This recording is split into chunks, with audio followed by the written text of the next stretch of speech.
É bem conhecido o fato de que Davi teve uma família muito complicada. Inclusive, 2 de seus filhos tentaram usurpar o seu trono. Adonias foi o último filho a tentar tomar o reino do próprio pai. Antes dele, o outro filho a tentar fazer o mesmo foi Absalão. Mas ambos, Absalão e Adonias, tiveram finais muito trágicos por conta de suas atitudes rebeldes. Enquanto o primeiro foi morto por um de seus primos, o segundo foi morto por ordem do próprio irmão. Mas quem de fato era Adonias? Ele realmente era uma pessoa má? Será que ele foi injustiçado? O erro que ele cometeu foi tão grave assim, a ponto de ter custado sua vida? Assista este vídeo até o final e você vai entender tudo o que a Bíblia diz sobre quem foi Adonias, o filho de Davi. Se você não me conhece, meu nome é Daniel Conejeiro, sou professor de teologia e neste vídeo vou ajudar você a entender um pouco melhor o contexto da monarquia israelita no final do reinado de Davi. Como sabemos, Adonias foi um dos filhos de Davi. Ele nasceu em Hebrom e sua mãe era Agite, uma das esposas de Davi. Isso significa que Adonias fazia parte do grupo de filhos de Davi que nasceram antes de Davi reinar sobre um reino unificado em Israel. Naquele tempo, ainda havia um conflito entre Davi, que reinava sobre Judá a partir de Hebrom, e Isbosete, o príncipe herdeiro de Saul, que governava sobre as outras tribos. E foi somente depois da morte de Isbosete que Davi reinou sobre todo Israel e saiu de Hebrom quando conquistou Jerusalém dos jebuseus e fez daquela cidade sua capital política e religiosa. Na verdade, Adonias foi o quarto dos 6 filhos de Davi nascidos em Hebrom. Os outros filhos, incluindo Salomão, nasceram quando Davi já reinava em Jerusalém. A história de Adonias na Bíblia ficou conhecida principalmente pela forma como ele tentou suceder Davi no trono de Israel. O nome Adonias significa meu senhor é Yahweh. Inclusive, outros personagens bíblicos também são mencionados com esse mesmo nome. Por exemplo, havia um levita chamado Adonias que auxiliou no ensino da palavra de Deus no tempo do rei Josafá. Mais tarde, após o exílio, um judeu chamado Adonias foi um dos homens que selaram um pacto no tempo de Esdras. Portanto, esses outros Adonias nada tiveram a ver com o príncipe conspirador de Israel. Assim como a Bíblia não traz nenhuma informação sobre a mãe de Adonias, nada também é dito sobre ele até o momento do seu envolvimento na conspiração pelo reino de Israel. A Bíblia diz que quando Davi já estava muito idoso, Adonias se empenhou em ocupar o trono de Israel no lugar de seu pai. Àquela altura, Adonias era o filho mais velho de Davi entre os sobreviventes. O texto bíblico registra que ele era formoso de aparência e que o rei Davi nunca o disciplinava. Nesse ponto, o texto bíblico do primeiro livro de Reis, capítulo 1 e versículo 6, deixa muito clara a fraqueza de Davi como pai. O escritor bíblico relata que Davi jamais havia contrariado Adonias.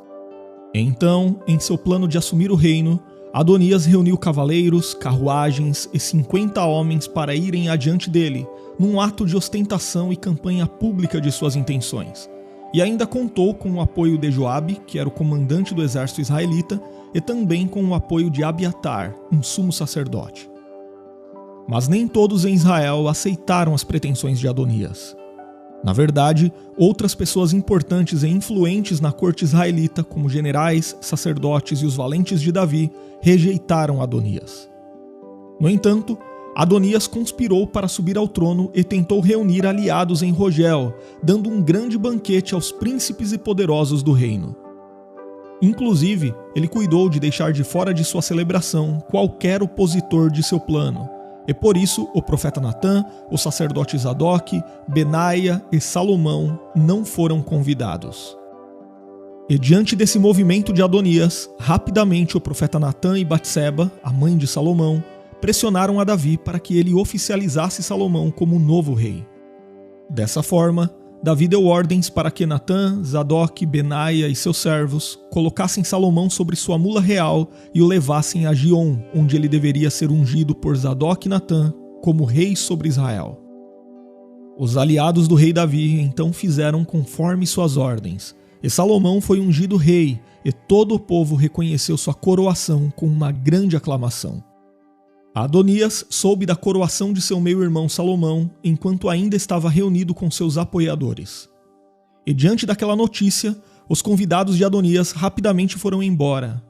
E Adonias, por sua vez, teve medo de ser morto por Salomão e correu para se refugiar junto ao altar no tabernáculo na esperança de ser poupado. Nós sabemos que nos tempos do Antigo Testamento, o santuário oferecia proteção às pessoas que tivessem cometido crimes não intencionais e que poderiam ser vítimas de represálias. Porém, o crime de traição de Adonias havia sido intencional. Mas ao ser informado da atitude de Adonias, Salomão garantiu que se ele fosse leal em seu reino, nada lhe aconteceria. E então Adonias foi para sua casa. Mas Adonias não havia desistido de sua conspiração. Pouco tempo depois, a Bíblia diz que Adonias desejou se casar com uma mulher chamada Abisag. De forma astuta, ele abordou Batseba, mãe de Salomão, pedindo que ela convencesse o rei a permitir esse casamento. O pedido de Adonias, que no primeiro momento parecia ser um simples pedido inocente, na realidade escondia algo a mais. O problema é que Abisag era a jovem sunamita que havia cuidado de Davi durante seus últimos dias. E embora o texto bíblico registre que Davi não chegou a conhecer Abisag como mulher, o fato é que parece que diante do reino de Israel, aquela jovem era vista como pertencente ao harém real, ou seja, ela era vista como uma das esposas ou concubinas de Davi. E isso era problemático porque naquele tempo, quando um homem se casava com uma mulher que havia feito parte do harém de um rei, muitas vezes essa atitude era interpretada como uma reivindicação ao trono. Inclusive, esse parece ter sido o entendimento do rei Salomão, quando soube da pretensão de Adonias. Quando Batseba lhe pediu para entregar Abisag em casamento a Adonias, irritado, Salomão perguntou à sua mãe se ela também não queria que ele entregasse logo o reino de uma vez ao seu irmão mais velho e seus apoiadores.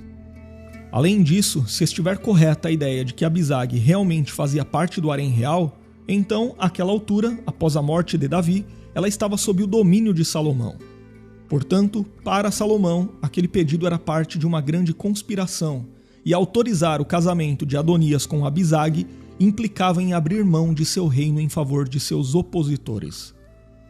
Então, o rei Salomão resolveu acabar com qualquer possibilidade de reivindicação ao trono, ao ordenar que Benaia matasse Adonias.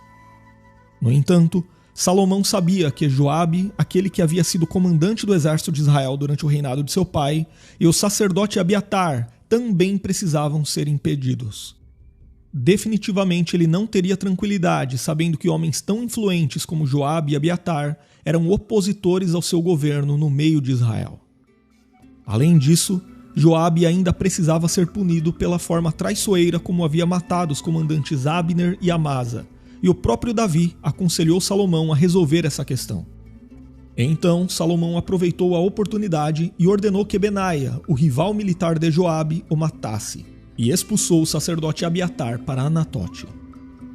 Algumas pessoas pensam que Salomão agiu de forma desproporcional contra Adonias. Porém, as pessoas esquecem que Adonias era um usurpador, e na história há vários registros de que sempre que alguém desse tipo assumia um trono, rapidamente procurava aniquilar todos os possíveis candidatos remanescentes à coroa.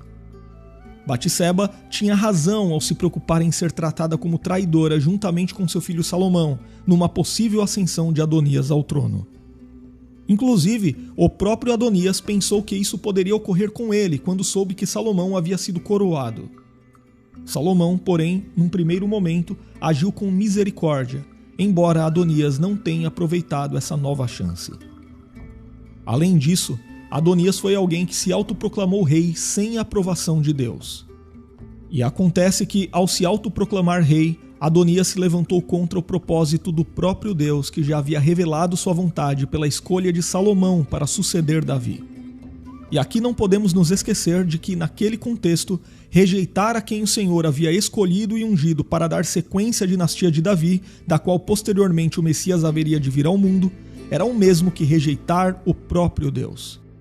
E por fim, o final trágico de mais um dos filhos do rei, o Adonias, também foi cumprimento da profecia de que a espada não seria retirada da casa de Davi, por causa do seu pecado cometido. Agora, escreva nos comentários se você já conhecia a história de Adonias na Bíblia. E se você tem vontade de crescer ainda mais no conhecimento da Palavra de Deus, você pode estudar teologia conosco totalmente online através de videoaulas e com certificado no final. As informações estão na descrição do vídeo ou no primeiro comentário fixado.